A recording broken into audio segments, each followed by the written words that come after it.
Perlawanan Kesultanan Mataram terhadap VOC.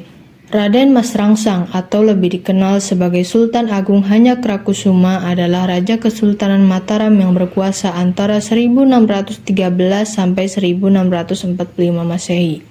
Di bawah kekuasaan Sultan Agung, Kerajaan Mataram Islam mencapai puncak keemasannya. Mataram mengalami kemajuan dalam segala bidang dan hampir menguasai seluruh tanah Jawa. Salah satu wilayah di Jawa yang belum dikuasai adalah Banten serta Batavia atau Jakarta yang menjadi markas besar VOC. Inilah salah satu alasan Sultan Agung menyerang Batavia karena dianggap sebagai penghalang untuk menguasai Banten. Selain itu, Sultan Agung menganggap kedudukan VOC di Batavia sebagai ancaman karena kerap menghalangi kapal dagang Mataram yang akan berdagang ke Malaka. Konflik pertama antara Mataram dan VOC terjadi pada 8 November 1618 ketika Gubernur Jenderal VOC yang Peter Zoon memerintahkan anggotanya Vandermarch menyerang Jepara. Penyerangan ini membuat Mataram mengalami kerugian yang sangat besar. Hubungan keduanya pun semakin memburuk setelah Sultan Agung melarang menjual beras kepada pihak VOC. Sejak itu, orang-orang Belanda mulai membenci Sultan Agung. Setelah itu muncul tuduhan bahwa VOC telah merampok kapal-kapal orang Jawa. Kejadian ini lantas membuat Sultan Agung mempersiapkan penyerangan terhadap VOC yang bermarkas di Batavia. Awalnya VOC bermarkas di Ambon, namun setelah berhasil merebut Jayakarta yang kemudian namanya diganti menjadi Batavia, VOC memutuskan memindahkan markas mereka ke sana pada 1619. Sultan Agung menyerang VOC sebanyak 2 kali. Serangan pertama Sultan Agung terhadap VOC dilaksanakan tanggal 22 Agustus 1628.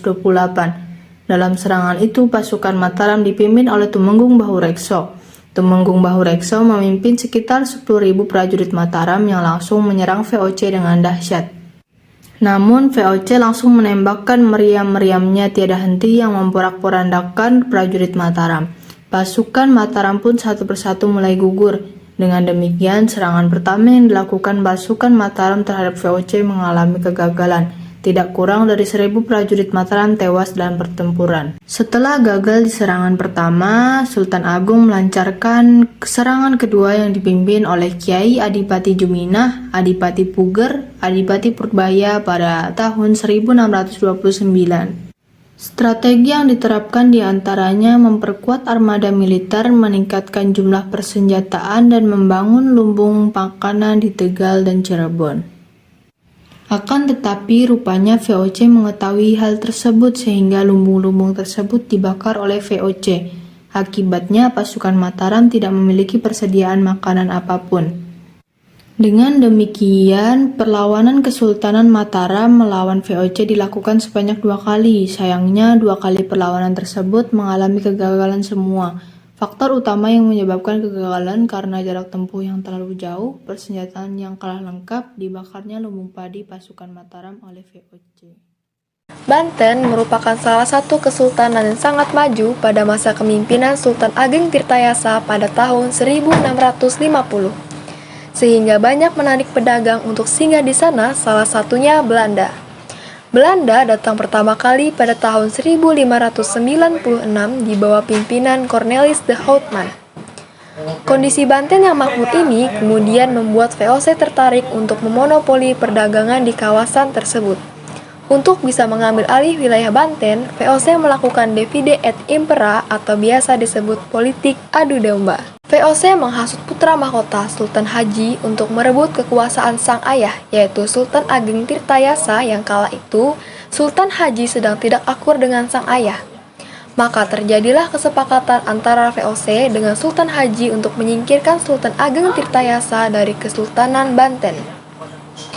Sementara itu, Sultan Ageng Tirtayasa sejak lama memang sudah menentang politik pemerintah Hindia Belanda. Hal ini disebabkan tindakan monopoli perdagangan yang dilakukan VOC. Oleh sebab itu, Sultan Ageng Tirtayasa pun memutuskan untuk melakukan perlawanan terhadap VOC. Sebanyak 2 kapal Belanda dirusak oleh rakyat Banten. Kebun-kebun tebu di daerah Angke Tangerang milik Belanda juga dirusak, sehingga VOC terpaksa menutup kantor dagangnya.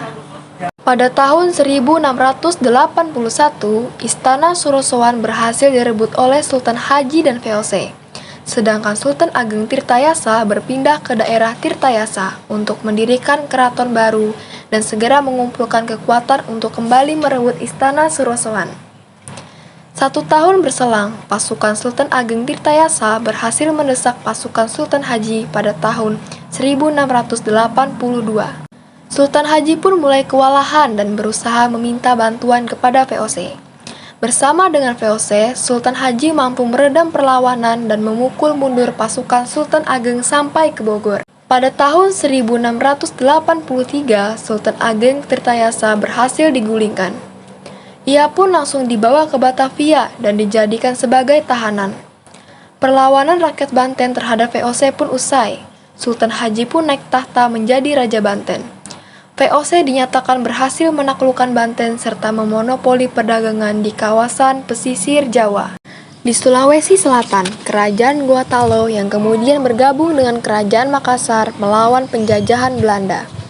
Dilihat dari letak geografisnya, posisi Kerajaan Makassar sangat strategis dengan kota pelabuhan sebagai hubungan komersial untuk wilayah Indonesia Timur.